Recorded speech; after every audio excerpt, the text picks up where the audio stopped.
मेरे प्रियो, परमेश्वर चाहते हैं कि मैं और आप उस जिम्मेदारी को उठाएं जो परमेश्वर ने मेरे जीवन के लिए रखी है और आपके जीवन के लिए भी रखी है।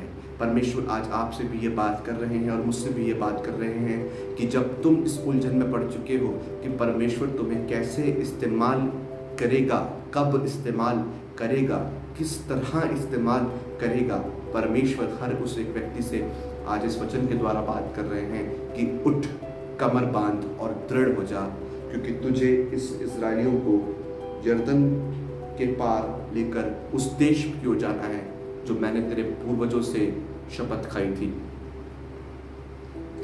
इस वचन के अनुसार जो मैंने मूसा से कहा था, जिस स्थान पर तुम पांव धरोगे उस सब मैं तुम्हें दे देता हूँ। मेरे प्रियो, आज बहुत सारे लोग प्रभु के काम करना चाहते हैं, प्रभु के लिए इस्तेमाल होना चाहते हैं, लेकिन उनको अपॉर्चुनिटीज़ नहीं मिलती हैं और इन अपॉर्चुनिटीज़ न मिलने के कारण वह अपनी सेवा को छोड़ देते हैं, वे परमेश्वर को छोड़ देते हैं और वह परमेश्वर पर विश्वास नहीं करते हैं। मेरे प्रियो, परमेश्वर आज के इस वचन के द्वारा हर उस एक जीवन से बात कर रहे हैं जो अपने लाइफ में तनावपूर्ण जीवन जी रहे हैं, इनको तनाव हो चुका है, जो उलझन में पड़ चुके हैं कि क्या वाकई परमेश्वर मुझे वो आशीष देगा, क्या सच में परमेश्वर ने कुछ रखा है, या सचमुच मैं आशीषित होने के लिए बुलाया गया हूँ।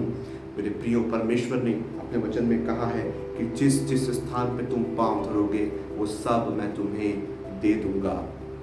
आज परमेश्वर का वचन मुझसे और आपसे ये बात कर रहा है कि जिस जिस स्थान पर आप अपने पांव रखेंगे परमेश्वर वो स्थान आपको दे देगा। जिस जीवन को आप परमेश्वर के पास लाना चाहेंगे परमेश्वर उस जीवन को आपको दे देगा। इसलिए आप अपना विश्वास न खोएं, परमेश्वर पर भरोसा रखें और यहोशू की तरह परमेश्वर के साथ दृढ़ हो जाएं, परमेश्वर के काम में लग जाएं।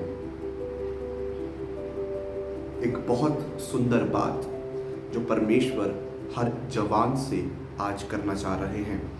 आज हर एक जवान जो इस वीडियो को देखेगा या इस संदेश को सुनेगा या अपने चर्च में, अपनी कलीसिया में वो बने हुए हैं, परमेश्वर आपसे एक बहुत उत्तम बात आपको कहने जा रहे हैं। 5 आयत में लिखा है, तेरे जीवन भर तेरे सामने कोई ठहर ना सकेगा। When God gives his anointing, जब परमेश्वर किसी को अपना अभिषेक देता है तो कोई भी उस व्यक्ति के विरोध में नहीं उठ सकता। जीवन भर कभी भी उस व्यक्ति के सामने कोई ठहर नहीं सकता। आज मेरे और आपके सामने भी कोई ठहर नहीं सकता।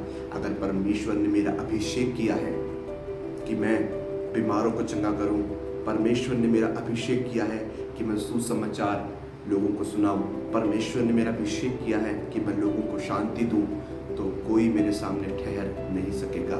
शत्रु आएंगे, विरोध होगा, पर मेरे सामने कोई ठहर नहीं सकेगा। मैं अपने आप को आज हारा हुआ महसूस कर रहा हूँ, आप अपने आप को आज हारा हुआ महसूस कर रहे हैं। अपने आप को हारा हुआ महसूस ना करें, क्योंकि हमारा जयवंत करने वाला परमेश्वर, जिसने यहोशू को जयवंत किया, जिसने मूसा को जयवंत किया, मुझे और आपको भी जयवंत करने जा रहा है। आगे लिखा है कि जैसे मैं मूसा के संग संग रहा वैसे ही तेरे साथ भी रहूँगा, ना मैं तुझे कभी धोखा दूंगा और ना तुझको छोड़ूंगा। बहुत सारे सवाल, बहुत सारे नकारात्मक सवाल मेरे आपके जीवन में आ जाते हैं जब परिस्थितियाँ हमारी विपरीत हो जाती हैं और दिल के अनुसार वो परिस्थितियाँ नहीं होती हैं, मन को उदास कर देती हैं, मन को ख़राब कर देती हैं और सोचने पे मजबूर कर देती हैं कि क्या वाकई परमेश्वर अब भी मेरे साथ है कि नहीं। और परमेश्वर हमेशा हमारे साथ होते हैं। मूसा को जब मिस्र के आराम से और उस शान शौकत से बाहर कर दिया गया तो एक ऐसे जंगल में भेज दिया गया, ऐसे रेगिस्तान में भेज दिया गया जहां उसके लिए सांप और बिच्छू उसका इंतजार कर रहे थे। मूसा को नहीं पता था कि ऐसी कौन सी शक्ति है, ऐसा कौन सा सामर्थ है जो मुझे लिए चल रहा है, जो मुझे उस जगह पहुंचा रहा है जहां मेरी असली जगह है। आज मैं और आप अपने आप को अगर अकेला महसूस कर रहे हैं तो आप निराश ना हो, पर भरोसा रखें कि परमेश्वर रेगिस्तान में से पानी का इंतज़ाम करने वाला परमेश्वर है। यहाँ लिखा है कि मैं तुझे कभी धोखा नहीं दूंगा। हम तो अपने परमेश्वर को धोखा दे देते हैं, पर वो हमें कभी भी धोखा नहीं देगा। उसने जो वादा किया है, आप इस वचन पर विश्वास करें, क्योंकि ये वचन जब लिखा गया है, जब पढ़ा गया है, जब सुना गया है, तो वो सत्य है और इसमें लिखी हर एक बात मेरे और आपके जीवन के लिए हमेशा सच है। और यहाँ पर लिखा है कि मैं तुझे धोखा नहीं दूंगा तो नहीं दूंगा। यहाँ लिखा है मैं तुझको नहीं छोड़ूंगा तो नहीं छोड़ूंगा। इसलिए हियाव बांध कर दृढ़ हो जा, क्योंकि जिस देश के देने की शपथ मैंने इन लोगों के पूर्वजों से खाई थी, उसका अधिकारी तू इन्हें करेगा। आज यहोशू की तरह परमेश्वर मुझसे बात कर रहा है, आपसे बात कर रहा है। परमेश्वर चाहते हैं कि मैं और आप परमेश्वर के काम को करें।